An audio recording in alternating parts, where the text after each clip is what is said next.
अस्सलाम वालेकुम to all viewers. दोस्तों, आज का जो हमारा टॉपिक है वो ये है कि जब हम मुर्गे को ट्रेनिंग दे रहे होते हैं और यकदम उसका जिस्म फूल जाता है, ऐसा हो जाता है जैसे पत्थर की तरह, और वो गिरने लगता है, कभी सीने के बल कभी दुम के बल, और गिरते हुए उसके पर भी टूट जाते हैं। और जब वो सीने के बल गिरता है तो उसके सीने पर निशान भी पड़ जाते हैं, और ऐसे गिरता है कि उसके पर भी टूटने लगते हैं और वो बिल्कुल यकदम जाम होके जैसे गिरता है। तो इनका क्या इलाज है और ये क्यों करते हैं?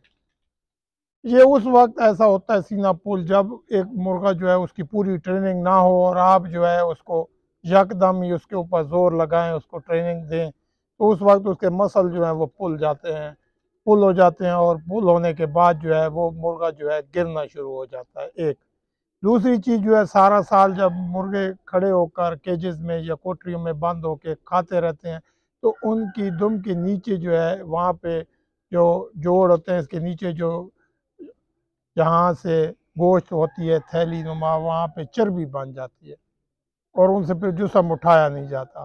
तीसरी वजह यह है कि एक मुर्गा है 2500 ग्राम का, सारा साल खड़ा रहा है, खड़ा होकर खाता रहा है, तो उसका वज़न बन जाता है 2700-2800। तो वो एक्स्ट्रा वज़न जो है 200-300 ग्राम जो है वो उससे उठाया नहीं जाता। तो इन मसाइल से कैसे निपटा जाएगा, इसका आज हम आपको हल बताते हैं। पहली बात तो ये है कि जब भी आप मुर्गे को ट्रेनिंग पे लगाएं, सबसे पहले उसको 15-20 दिन खुला करें। बेहतर है कि एक आधी मुर्गी जो है उसके साथ छोड़ दें, जिसके पीछे वो भागता रहे, कम उम्र पट्टी हो 5-6 माह की, और एक हवेली में वो घूमता रहे, भागता रहे। वो भागने से उसका ये होगा कि वो चर्बी जो है ज़ाया हो जाएगी, उसकी टांगों में जो है ना पावर आ जाएगी। सेकंड चीज़ जो है, आपने जब भी मुर्गे को ट्रेनिंग शुरू करानी है अपना रूस्टर बर्ड को, तो सबसे पहले जो है आपने उसको जुलाब करना है, सफाई देनी है उसकी पेट की, उसके अंदर से सारा गंद बह निकालना है। उसके बाद उसकी ट्रेनिंग शुरू करनी है। फर्ज किया है कि आपका मुर्गा जो है जिस्म जो है उसी वक्त पुल कर गया, गिरना शुरू हो गया दुम के बाद, और उसका सीना बाज टाइम 2-2-3 दिन फूला रहता है, तो उसका हल क्या है? उसका हल ये है कि आपने फ़ौरन ही उसको 1 सीसी नैरोबियान का इंजेक्शन एक साइड पे लगाना है, और दूसरी साइड पे जो है आपने 1 सीसी डेकाड्रॉन का इंजेक्शन लगाना है। ये दोनों इंजेक्शन जो है जब आप उसको लगाएंगे, ठीक 1 घंटे 2 घंटे के बाद उसका जिस्म नरम हो जाएगा। फिर आपने उसको इतना कम अज़ कम 2 उंगलियों जितना बांध का गुड़ जो है, 1 काली मिर्च या 2 काली मिर्च पीस कर, और 3 ऐसे ही उसको आपने खिलाने, अगर वो खाली पेट है। साथ में आधी गोली जो है बुरुफन की देनी है, और उसके आगे 20 मिनट के बाद पानी रख देना है। सारा दिन पानी पीता रहे। शाम को अगर आपने तपनी की है तो रात को यही खुराक देकर उसको 2-3 नोके लगाकर पानी की उसको केज में बंद कर दें, और सुबह उसके आगे ताज़ा पानी रखें, और 10-11 तक वो पानी पीता रहे, और वो गंद सारा उसके जिस्म से निकल जाएगा।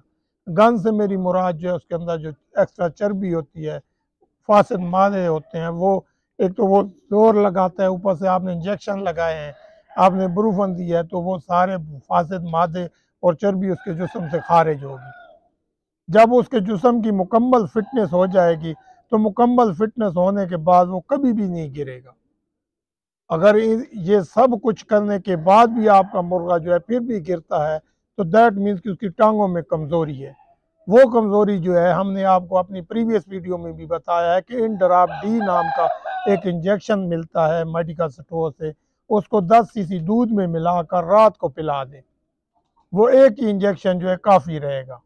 उससे जो है आपके मुर्गे में ये बहुत हाई पोटेंसी कैल्शियम है, आपके बर्ड में जो कैल्शियम कमी होती है वो पूरी हो जाएगी, और वो इंशाल्लाह टांगों से नहीं गिरेगा।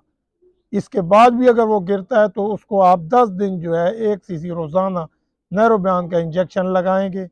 10 दिन मुकम्मल होने के बाद इंशाल्लाह जब आप उसको तपड़ी देंगे तो वो गिरेगा नहीं। ये जो जिस्म फूलता है, ये अगर आप टकोर भी करते हैं अपने मुर्गे की दोनों साइडों पे रात के वक्त, और फिर उसको हवा ना लगने दें, तो वो भी चर्बी ज़ाया हो जाती है। और चर्बी ज़ाया होने के बाद जब उसके जिस्म में चर्बी नहीं होती, उसका अपना एक्चुअल वज़न होता है कि वो 2500 का है तो 2500 का ही है, तो फिर वो कहीं भी आपको मैदान में ये महसूस नहीं होगा कि वो गिर गिर के लड़ रहा है। जो मुर्गा बार बार गिरेगा, मैं आपको गारंटी देता हूँ वो ना तो वो कील मारता है, ना वो अपना जिस्म को संभाल सकता है, और उसको जो है सांस भी उसकी बहुत जल्दी फूल जाती है, क्योंकि उसका जिस्म जो है ऊपर से फुल हो जाता है, उसके परों में इतनी जान ही नहीं होती कि वो उड़ सके। ऐसे बर्ड को अगर आप रात को, जैसे ये चारपाई मैंने रखी हुई, इसको साइड पे खड़ा करो, इसके डंडे पे बिठाएं, इससे भी अगर 15-20 दिन वो डंडे पे बैठता है तो वो भी फिर भी उसकी टांगों को और उसके जिस्म को ये फ़ायदा देगी, और वो कभी भी आपको मैदान में शर्मिंदा नहीं करेगा। यही चीज़ आप एक केज में बांस रख कर उससे भी अपना ये वाला हदफ हासिल कर सकते हैं। चारपाई न हो, बेशक एक डंडा हो, फिक्स डंडा हो, झूला ना बनाया हुआ, उस पर बैठा दें। इसके अलावा जो है आप सुबह के टाइम पे जो है अपने मुर्गे को, जो जिसका जिस्म फूलता है, आपने करना क्या है, रात की बासी रोटी जो है उसके 5 से 7 टुकड़े जो हैं वो आपने 10 मिनट के लिए ताज़ा फ्रेश पानी में रख लेने। ताज़ा फ्रेश पानी में रखने के बाद 10 मिनट के बाद आपने उठाने हैं, यूँ निचोड़ लेना है पानी, और वो रोटी के टुकड़े जो हैं वो अपने मुर्गे को खिला देने हैं सुबह खाली पेट। वो इतने ही हो कि 11-12 बजे तक हजम हो जाए। इसके बाद जो है आपने 5 बजे उसको खुराक देनी है।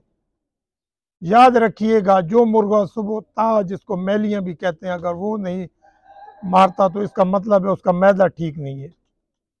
और अगर कोई मुर्गा रात को आपने बंद किया है और वो सारी रात आपका मुर्गा जो है बिल्कुल छोटी छोटी बिटें कर रहा है, चने के दाने से ज़रा बड़ी, तो इसका मतलब ये है उसके पेट में गंद है और वो जिस्म फूल आएगा।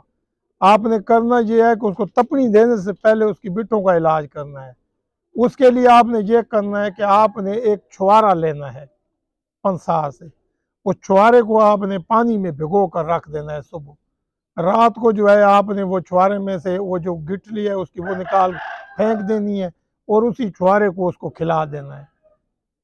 ऐसा आपने 2 दिन करना है। आपका वो मुर्गा जो चने के दाने जितनी छोटी छोटी बिटें कर रहा था, वो इतनी लंबी लंबी मोटी बिटें करेगा, और उसका पेट जो है बिल्कुल नरम हो जाएगा और वो फूलेगा नहीं। इसके अलावा जो है बाद मुर्गे जो है बिटों को रात को कुतर कुतर कर साइडों पे पड़ी होती हैं, कुतर कुतर कर बिटें करते हैं। इसका मतलब है कि उनके पेट में कीड़े हैं। ऐसे मुर्गों को जो है आपने सबसे पहले डिवर्मिंग करनी है और फिर सफाई देनी है, उनको जुलाब देना है। उनका जुलाब करने के बाद इंशाल्लाह और कीड़ों की दवाई देने के बाद उनकी बिटें भी ठीक हो जाएंगी।